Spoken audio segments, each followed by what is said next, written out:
जय हिंद। आप सभी लोगों का स्वागत करते हैं आपके अपने YouTube channel Goswami class time पर। दोस्तों उम्मीद करेंगे कि आप लोग बढ़िया होंगे, मस्त होंगे, स्वस्थ होंगे और अच्छे से पढ़ाई लिखाई जो दोस्तों कर रहे होंगे। तो दोस्तों हम आपको इस वीडियो में बताने वाले हैं क्लास 10th के केमिस्ट्री का वैसे सब्जेक्ट की क्वेश्चन जो आपको फाइनल एग्जाम में जो दोस्तों पूछे जाएंगे। ठीक है, तो दोस्तों अगर आपका भी एग्जाम 21 फरवरी का है तो आपके लिए वीडियो जो दोस्तों बहुत ही महत्वपूर्ण है, क्योंकि केमिस्ट्री का वैसे सब्जेक्ट की क्वेश्चन लेके आए हैं जो आपको 100% जो है दोस्तों आपको एग्जाम में जो दोस्तों देखने को मिलेगा। ठीक है, तो चलिए इस वीडियो को शुरू करते हैं।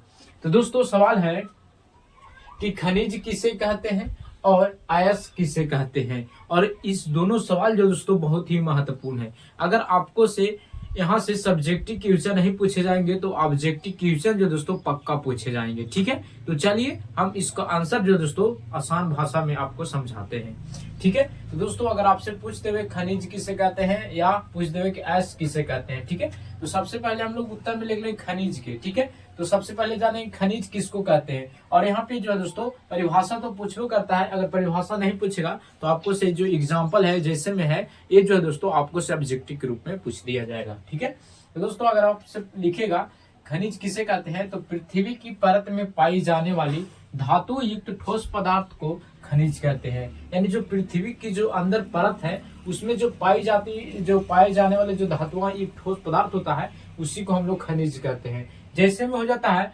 सोडियम क्लोराइड हो जाएगा, फिर कैल्शियम कार्बोनेट हो जाएगा। तो यहाँ से सवाल आपको ऑब्जेक्टिव में इस प्रकार से पूछा जाएगा कि कैल्शियम कार्बोनेट क्या है, तो एक प्रकार की क्या है, खनिज है।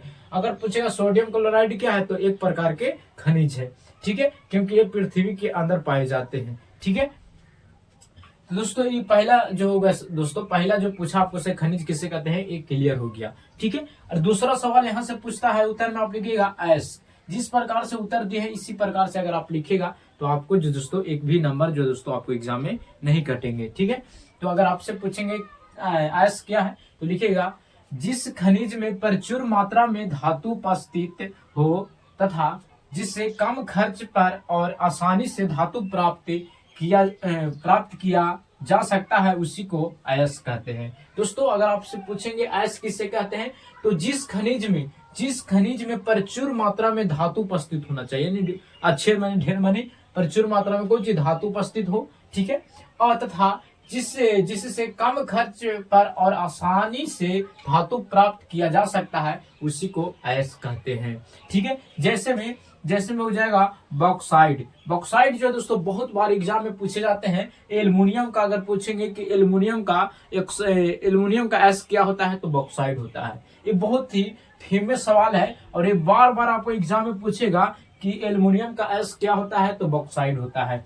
फिर दूसरा लिखिएगा हेमेटाइट। क्या, हेमेटाइट जो दोस्तों एक किसका अयस्क है तो लोहा का अयस्क है। ये भी बहुत ज्यादा दोनों जो है दोस्तों ये दोनों अयस्क जो है दोस्तों आपको से ऑब्जेक्टिव में पूछे जाएंगे। अगर पूछेंगे कि एल्युमिनियम का अयस्क क्या होता है तो बॉक्साइड होता है। अगर आपसे पूछेंगे कि लोहा का अयस्क क्या होता है तो हेमेटाइट होता है। ठीक है, आदि इस प्रकार से अगर आप लिखिएगा तो जो है दोस्तों आपको पूरा में पूरा अंक जो है दोस्तों मिल जाएगा। ठीक है, इस प्रकार से सब्जेक्टिव क्वेश्चन को लिखिएगा। चलिए फिर से एक बार देख लेते हैं। सवाल है कि खनिज किसे कहते हैं और किसे कहते हैं, तो आप उत्तर में दीजिएगा पहले खनिज है तो पहले खनिज के दीजिएगा, लिखिएगा फिर परिभाषा की पृथ्वी की परत में पाई जाने वाली धातु युक्त ठोस पदार्थ को खनिज कहते हैं, जैसे में सोडियम क्लोराइड, कैल्शियम कार्बोनेट। ठीक है, फिर दीजिएगा उत्तर में अयस्क का दूसरा में अयस्क है तो अयस्क लिखिएगा, फिर लिखिएगा जिस खनिज में प्रचुर मात्रा में धातु उपस्थित हो तथा जिससे कम खर्च पर और आसानी से धातु प्राप्त किया जा सकता है उसे अयस्क कहते हैं, जैसे में बॉक्साइड, हेमेटाइट आदि। ठीक है, तो इतना आप जरूर लिख दीजिएगा तो आपको जो दोस्तों पूरा में पूरा अंक जो है दोस्तों मिल जाएगा। ठीक है, बाकी अगर आपको ये वीडियो पसंद आया होगा तो आप इस वीडियो को लाइक जरूर कीजिएगा। अगर आप चैनल पर पहली बार होंगे तो चैनल को भी सब्सक्राइब कर लीजिएगा, क्योंकि इसी तरह का वीडियो जो दोस्तों आपको लगातार मिलता रहेगा। ठीक है, तो दोस्तों मिलेंगे अगले वीडियो में। जय हिंद, धन्यवाद।